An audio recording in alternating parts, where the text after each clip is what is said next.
Some people get a warning when something's about to go wrong, a feeling something small that doesn't sit right. But sometimes there's nothing. Everything feels completely normal. Right up until the exact moment it changes.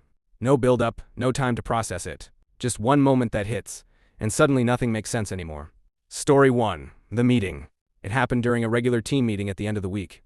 Nothing important. Just one of those routine calls where everyone's half paying attention and waiting for it to be over. My manager was going through updates, and everything felt normal.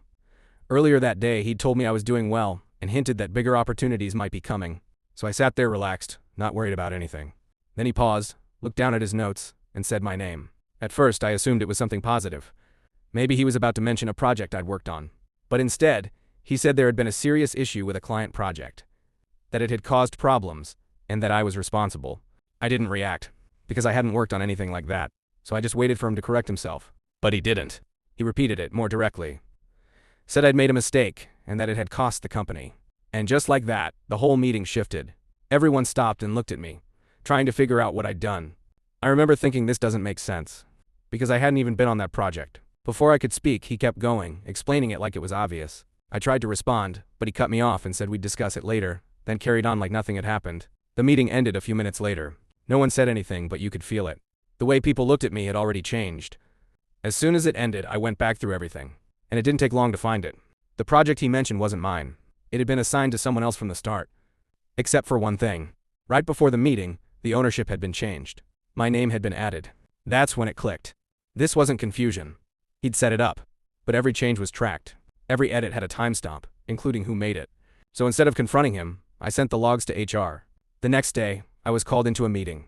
He was already there. HR had gone through everything. Every change, every timestamp. There wasn't anything he could say. He'd reassigned the project to me right before the meeting, then blamed me in front of the team. And just like that, it flipped. Same room, same people. But this time everyone knew. He didn't last much longer after that. And the part that stuck with me was this. If I hadn't checked, that version of the story would have been the one everyone believed. And after that, people stopped questioning what happened and started questioning him instead. No one looked at me the same way again, but this time, for the right reason. But not all of these happen at work. Some happen when you're completely relaxed, when you're not expecting anything at all. Story 2. The dinner.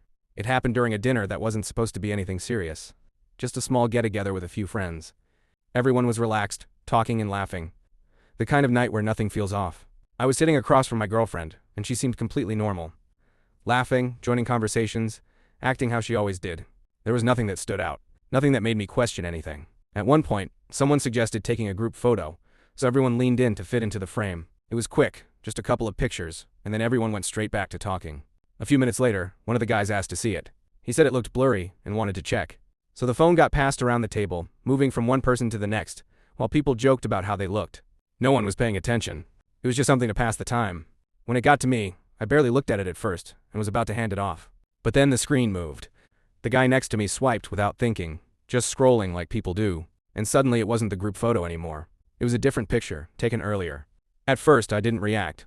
I just glanced at it, expecting it to be something random.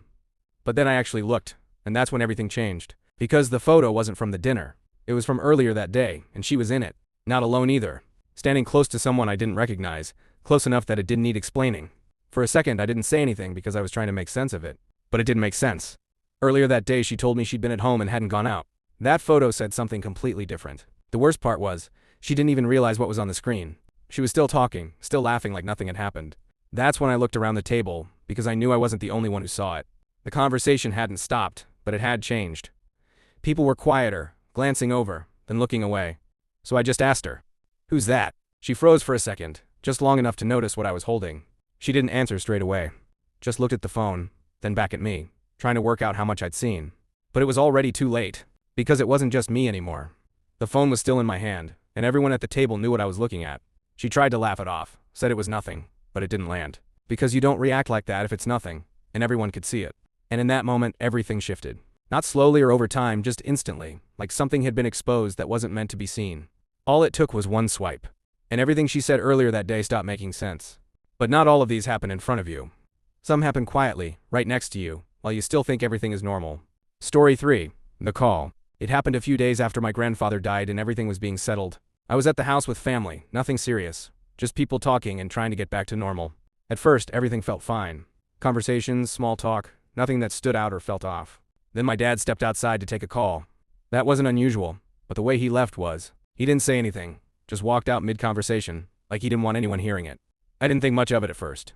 I stayed inside talking, until a few minutes passed and he still hadn't come back. So I stepped into the kitchen, and the back door was slightly open. I wasn't trying to listen, but his voice carried through clearly. Then I heard my name. That's when everything changed, because now I wasn't overhearing something random. I was hearing something about me. So I stayed still and quiet, just long enough to understand what he was saying. At first it didn't fully make sense. It sounded like he was explaining something that had already been done. Not planning it, explaining it, and that's what made it feel wrong. Because there wasn't supposed to be anything left to decide. Everything had already been talked through, or at least that's what I'd been told. So I listened a little longer, trying to piece it together. Then he said it clearly. He said the house was already being sold.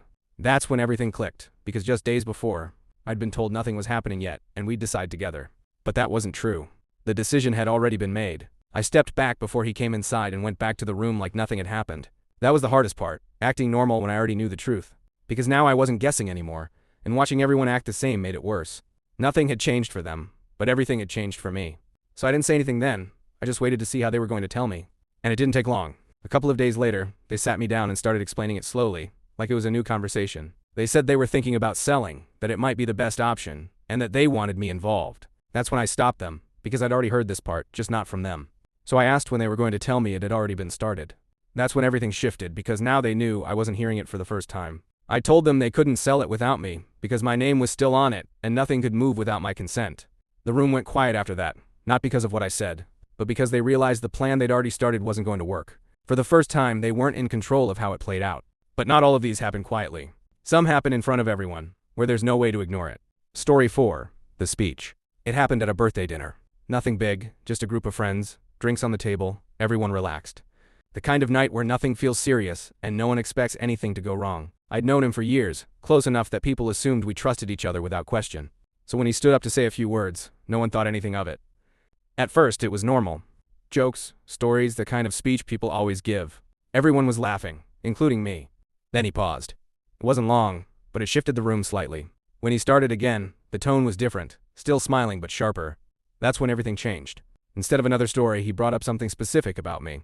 A job I'd told him I was interviewing for, something no one else knew. He joked about how I wasn't ready for it anyway, like it was harmless, and a couple people laughed. Then he added more, mentioning money I'd lent him, and turning it into a joke about me chasing it. Then something else, a relationship I'd told him I was trying to fix, and how it wasn't going well. That's when the room changed. People weren't laughing the same way anymore, and some started looking at me instead of him. Because now it wasn't just a joke, it was personal, and it was all real. He kept going like it was harmless, stacking one thing after another, each one something I'd only told him privately. That's when I realized this wasn't him getting carried away. This was intentional, so I didn't interrupt. I let him finish, because I wanted to see how far he'd take it. And he didn't stop until the room had completely shifted, no one really laughing anymore. Then he sat down like nothing had happened, like it was normal. For a second, no one spoke, and then people started looking at me instead of him. That's when I stood up, just enough to take control of the moment. I asked him calmly if he wanted me to read the messages he sent me the week before, the ones where he said what he actually thought. At first he tried to laugh it off and told me to sit down, but I didn't move. I took my phone out, unlocked it, and held it where everyone could see.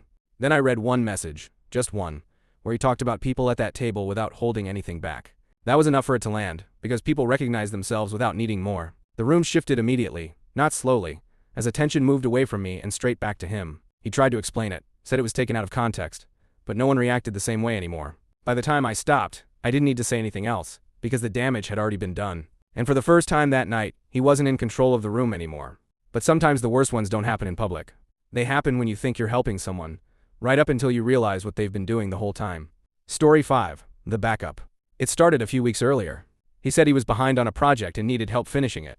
We'd worked together long enough that I didn't question it, so I helped. At first, it was small things, fixing sections and checking details to make sure everything worked. Each time I sent something back, he asked for a full copy, not just updates, everything. He said it was for backup in case anything got lost, and at the time it didn't feel strange. So I sent them drafts, revisions, and final versions. Over time, I realized I'd done most of the work, and he had copies of everything I touched. Then it went quiet. No messages, no updates, nothing about the project being submitted. I assumed it had been handled. Then we got called into a meeting, manager, team lead, both of us sitting there like it was routine. At first it sounded normal, just another check-in. Then the tone changed, and they started talking about problems and mistakes. That's when everything shifted, because then they said my name instead of his.